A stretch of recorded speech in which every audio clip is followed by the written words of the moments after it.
Guys, I think I have a confession to do. I wasn't really a fan of spending a kidney on a keyboard, but recently I just saw this keyboard polished in a golden color, and I think I'm starting to change my perspective on custom keyboards.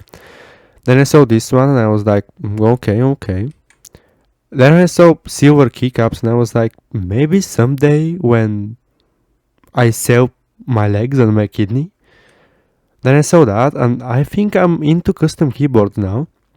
And then I saw that and I was like, yeah, I think I might start making custom aluminium keyboards or some shiny metal ones. It's like only $100 per keycap, but that's fine. I'm definitely rich. Trust.